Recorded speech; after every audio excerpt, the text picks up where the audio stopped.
یہ نفرت کے بیج بونے والا کون شخص تھا جس کو اپنی ذات کی تقلید قومی مفاد سے زیادہ پیاری تھی؟ کیا وہ آج معافی مانگے گا کہ مینار پاکستان کے نیچے کھڑے ہو کے پولنگ ایجنٹ بنا؟ کیا وہ آج معافی مانگے گا کہ دستور کو توڑا گیا، اسی ایوان میں بیٹھ کے، اسی کرسی پر بیٹھ کے توڑا گیا؟ یہ چور دروازے سے اقتدار میں آئے، آج اس کی بھی معافی ان کو ایوان کے اندر مانگ لینی چاہیے۔ اور یہ ان کی پارٹی کی پالیسی ہے گڈ کاپ بیڈ کاپ کھیلنا۔ ادھر کچھ لوگ بیٹھ کے سیاسی عمل کی بات کریں گے اور یوٹیوب کے کیمرے والے جو مختلف ممالک کے اندر مقیم ہیں وہ اداروں کے اوپر حملہ کریں گے۔ 2022 سے پیچھے نہیں جاتے۔ یہ ایاک نعبد و ایاک نستعین تو پڑھتے ہیں مگر اہدنا الصراط المستقیم نہیں پڑھتے۔ یہ ایسے دستور کو صبح بے نور کو تو پڑھتے ہیں مگر اس کھلے جھوٹ کو، ذہن کی لوٹ کو میں نہیں مانتا، میں نہیں جانتا، یہ نہیں پڑھتے۔ تو اس کھلے جھوٹ کو، ذہن کی لوٹ کو میں نہیں مانتا، میں نہیں جانتا، یہ نہیں پڑھتے۔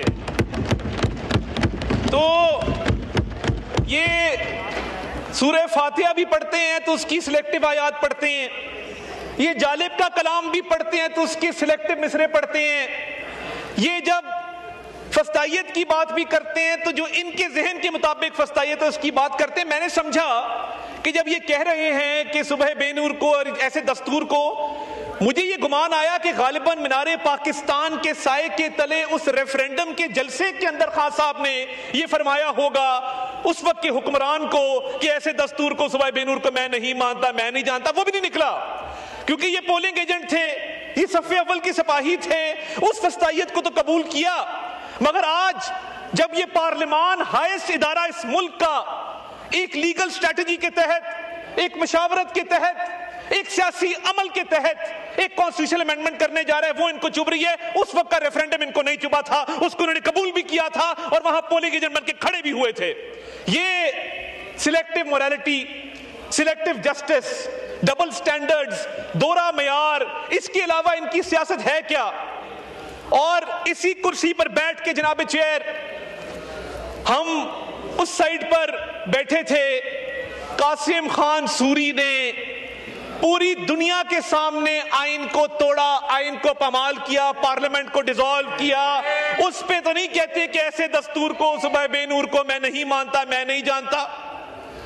اس وقت پوری پارٹی نے، کوئی بات نہیں، شاید کھٹک، کوئی بات نہیں بھائی، سن لے، حوصلہ۔ تو یہ سلیکٹیو میموری ہے۔ ہم نے ادھر بہت منجے ہوئے سیاسی ورکر بیٹھے ہیں، یہ شاید کھٹک بیٹھا ہے، یہ گراؤنڈ لیول کا سیاسی ورکر ہے، پالیٹکس شروع کی، اسٹوڈنٹ پالیٹکس سے ہم بھی دیکھتے رہے ہیں، ہم نے بھی تبھی آغاز کیا تھا، ان کے ساتھ چلے تھے۔ ادھر بڑے بڑے پرانے لوگ بیٹھے ہیں، ایسے لوگ بیٹھے ہیں جن کے بزرگوں کے ساتھ ہمارے بزرگوں کا تعلق تھا، ایسے لوگ بیٹھے ہیں کہ جن کے ساتھ ہماری جماعت کا تعلق تھا، ہماری جماعت میں رہے، ہماری جماعت سے منسلک رہے۔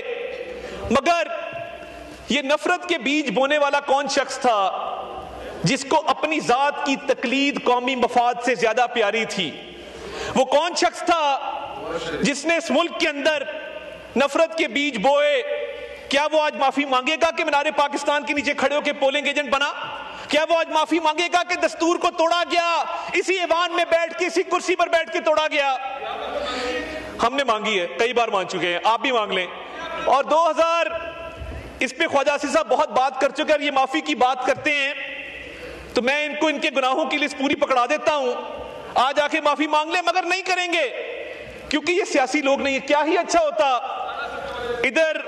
ادھر جو تقاریر کی جا رہی ہیں، مجھے بتا دیجئے، ابھی شہریار خان افریدی صاحب نے تقریر کی، کیا کلاز بائی کلاز 28ویں ترمیم کے اوپر انہوں نے کوئی تجاویز دیں؟ کیا انہوں نے کہا کہ اس کلاز میں اس کو بہتر کر لیں، فلاں کلاز کے اندر فلاں چیز لے آئیں؟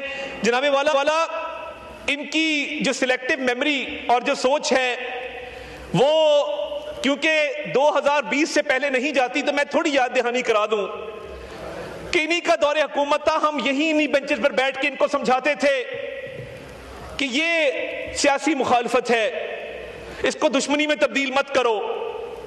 ہم نے، پیپلز پارٹی نے، دیگر جماعتوں نے ایک چارٹر آف ڈیموکریسی کیا اس ملک کے اندر۔ اس چارٹر آف ڈیموکریسی کا کیا مقصد تھا؟ افہام و تفہیم سے معاملات کو آگے چلانا، ڈیموکریٹک پروسیس کو سٹرینتھن کرنا۔ انہوں نے جو کام 2017 میں کیا اور جس طریقے سے یہ چور دروازے سے اقتدار میں آئے، آج اس کی بھی معافی ان کو ایوان کے اندر مانگ لینی چاہیے۔ اور یہ لوگ جنہوں نے اس وقت آپ فارم 47 کو تو ان کو اپنے منہ سے بات ہی نہیں کرنی چاہیے۔ میرے پاس ایسے ایسے لوگ یہاں بیٹھے ہیں بینچز کے اوپر کہ جن کو بند کیا گیا، جن کے رزلٹ تو دور کیا تھا، ان کو گھر سے نہیں نکلنے دیا گیا۔ یہاں پہ وہ لوگ بھی بیٹھے ہیں کہ جن کے پیارے دنیا فانی سے رخصت ہو گئے، ان کے جنازے نہیں اٹھانے دیے گئے۔ اور میں اس عدالت میں موجود تھا کہ جب شہزاد اکبر کے آرڈر پہ آج اچھا ان کی پارٹی کے اندر بھی مختلف فیکشنز ہیں آج کل۔ ایک فیکشن ہے جو لیپ ٹاپ لے کے آتی ہے دور اقتدار کے اندر، بھکتتا زین قریشی ہے، بھکتتے یہ لوگ ہیں جدھر بیٹھے ہیں، وہ وہیں سے کیمرہ آن کرتے ہیں یوٹیوب کا اور وہاں سے پورا بھاشن جھاڑتے ہیں۔ وہ ہر دور میں آپ کو کیبنٹ میں بیٹھے نظر آئیں گے، فرنٹ سیٹ پہ بیٹھے نظر آئیں گے، حکمرانوں کے قصیدے پڑھتے نظر آئیں گے، مگر اتنا سا مشکل وقت آتا ہے تو سب سے پہلی فلائٹ جو پاکستان میں جاتی ہے اس کی سیٹ 1A کے اوپر وہ براجمان ہوتے ہیں۔ آج بھی وہ بیٹھ کے اداروں کی تصدیق کرتے ہیں، کس ایجنڈے پہ کرتے ہیں؟ اور یہ ان کی پارٹی کی پالیسی ہے گڈ کاپ بیڈ کاپ کھیلنا۔ ادھر کچھ لوگ بیٹھ کے سیاسی عمل کی بات کریں گے اور یوٹیوب کے کیمرے والے جو مختلف ممالک کے اندر مقیم ہیں وہ اداروں کے اوپر حملہ کریں گے۔ آج تک آپ نے سنا محمود خان اچکزئی صاحب کو، مجھے بڑا دکھ ہوا کہ 27ویں ترمیم میں انہوں نے کابل کی بات کی۔ اور دیکھیے یہ ایک نئی روایت چل پڑی ہے کہ بات ایسی کرو جو افغانستان کے اندر ہیڈ لائن بنے، جو انڈیا کے اندر ہیڈ لائن بنے۔ تو آج اتنا سینئر آدمی، اتنا سیزنڈ آدمی، آپ ان کی تقریر کا لب لباب نکالیں تو سوائے کابل کے اس کے اندر دوسری کوئی بات نہیں تھی۔ کیا ہی اچھا ہوتا تھوڑی پڑھائی کر لیتے۔ بیرسٹر گوہر نے کی ہے، انہوں نے پڑھ کے تقریر کی، مگر میں دعوے سے کہتا ہوں کہ جتنے لوگ یہاں سیاسی تقریر کر رہے ہیں، کسی نے پارلیمنٹری سوورنٹی کا سسٹم پڑھا، کسی نے پارلیمنٹری سپریمیسی کا سسٹم پڑھا، کسی نے separation of powers between executive judiciary legislature پڑھا، تو آ کے اس پہ بات کرتے، بتاتے کہ دنیا کے مہذب ممالک کے اندر ایگزیکٹو کا کیا رول ہے، لیجسلیچر کا کیا رول ہے، جوڈیشری کا کیا رول ہے۔ سیپریشن آف پاور تو ان کے اوپر سے گزر گئی۔ آج آ کے بات کرتے تو بات کرتے کانسٹیٹیوشنل سپریمیسی کی، بتاتے کہ جی ہم ایک آپ کے لیے ڈاکیومنٹ لے کے آئے ہیں، ہم چاہتے ہیں کہ اس ڈاکیومنٹ کو بھی پڑھا جائے، مگر کیونکہ ویڈیو بنا کر صبح بے نور لکھنا آسان ہے تو یہ آسان رستہ چنا گیا۔ کیا پارلیمانی پارٹی کی جوائنٹ اپوزیشن نے میٹنگ بلائی؟ کیا کہا کہ ہم بیٹھتے ہیں اور ایک ایک شک پہ بات کرتے ہیں؟ وہ نہیں کریں گے۔ جس چیز پہ زیادہ لائکس آئیں گے، ویوز آئیں گے، جو بڑا تماشا کھڑا کرے گا، وہ بات یہاں پہ کریں گے ایوان کے اندر۔ 27ویں ترمیم پہ بات چیت آج کی شروع نہیں ہوئی جناب والا، یہ چارٹر آف ڈیموکریسی سے پچھلے 20 سال سے کانسٹیٹیوشنل کورٹس کی بات جاری ہے۔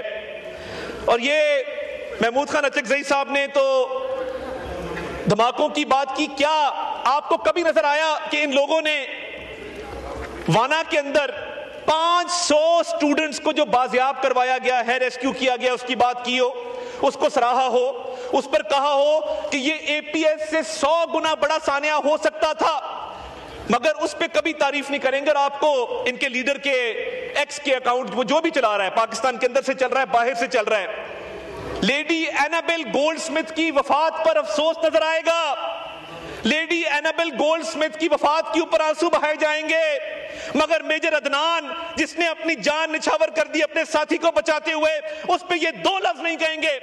غزہ کے شہیدوں پہ یہ 2 لفظ نہیں کہیں گے، مگر لیڈی اینابل کے اوپر تقریر ضرور کریں گے۔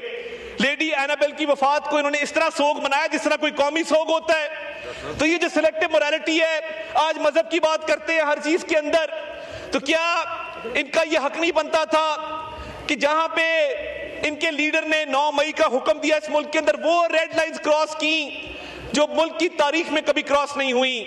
شہداء کی یادگاروں کو مسمار کرنا، دفاعی اداروں پر حملے کرنا، اور ان لوگوں کو جا کے پوچھیں، یہ بڑی بات کرتے ہیں جن لوگوں کو یہ اکسا کر کور کمانڈر ہاؤس لے کر گئے، ریڈیو پاکستان لے کر گئے، دیگر عمارتوں میں لے کر گئے، قانونی پیروی کرنے انہوں نے پیچھے دیکھا، ان میں سے کوئی نہیں گیا۔ ان کی جماعت نے ان کارکنوں کو پوچھا ہی نہیں کہ آپ کے حالات کیا ہیں، ہم کیا مدد آپ کی کر سکتے ہیں۔ تو یہ سیاسی ورکرز کو ڈچ کرنا اور ان کو پہلے ان کے مائنڈز کو پلوٹ کر کے ان کو جرائم پہ اکسانا اپنے سیاسی مقاصد کے لیے. آج بھی کانسٹیٹیوشن کے حوالے سے آپ پوچھیں گے, کیونکہ بل نہیں پڑا, ادھر اس کو ایک شک اگر یہ بتا دیں اس میں کوئی تجویز آئی ہو, کوئی انہوں نے کمیٹی کے اندر آ کے تجاویز دی ہو, یہ پروسیس کا حصہ نہیں بنیں گے. مگر ہاں پولیٹیکل پوائنٹ سکورنگ کے لیے, اور یہ ان کا حساب ان لوگوں کا ہے جو ٹریلر میں آ کے فلم دیکھتے ہیں. یعنی وہ ٹریلر سے پہلے کی فلم کا کوئی نہیں پتا کہ ٹریلر سے پہلے بھی کوئی 1.5 گھنٹہ فلم چلی ہے, ٹریلر کے بعد جو ہے وہی ان کو نظر آتا ہے, کیونکہ ان کی مینٹالٹی, ان کی موریلٹی وہ ساری 2022 کے بعد کی ہے. اور جناب والا شہریار خان افریدی صاحب نے بڑی اچھی باتیں کی, بڑا انہوں نے یہاں پہ ایک ملک کی سیاست کے اوپر روشنی ڈالی. کیا ہی اچھا ہوتا کہ جب اس ملک میں خواتین کو جیلوں میں ڈالنے کا سلسلہ ان کی پارٹی نے شروع کیا تھا, اس پر بھی تھوڑی بات کر لیتے. ان کی اس فسطائیت کی رجیم سے پہلے اس ملک کے اندر یہ رواج نہیں تھا کہ ماؤں بہنوں بیٹیوں کو سیاسی انتقام کا نشانہ بنایا جائے. ہمارے معاشرے میں ماں بہن بیٹی کی بڑی عزت ہے, لوگ بڑی قدر کی نگاہ سے دیکھتے ہیں. مگر ان لوگوں نے یہ روایت ڈالی کہ سیاسی انتقام میں اندھے ہو کر, اس وقت ہم ان کو سمجھاتے تھے, ادھر بیٹھ کے سمجھاتے تھے کہ یہ وقت کا دھارا ہے, یہ ایک سا نہیں رہتا, جیسی کرنی ویسی بھرنی. مگر ان کو یہ بات سمجھ نہیں آتی تھی. آج بھی یہ اسی روش کے اوپر ہیں. انہوں نے پچھلے 4-4.5 سال میں کچھ نہیں سیکھا. اگر سیکھا ہوتا تو 27ویں ترمیم پر آ کر بات کرتے, پولیٹیکل پروسیس کا حصہ بنتے, پولیٹیکل پروسیس پہ کامنٹ کرتے. مگر سیاسی تقاریر جتنی مرضی کروا لیں, اس پہ ان کو پوری مہارت حاصل ہے, مگر یہ کبھی بات نہیں کریں گے کہ کانسٹیٹیوشنل امینڈمنٹ کیا ہوتی ہے, کانسٹیٹیوشن کی سپریمیسی کیا ہوتی ہے, پارلیمنٹری سوورنٹی کا کیا نوشن ہے, سیپریشن آف پاورز کیسے ہوتی ہے. اور جناب والا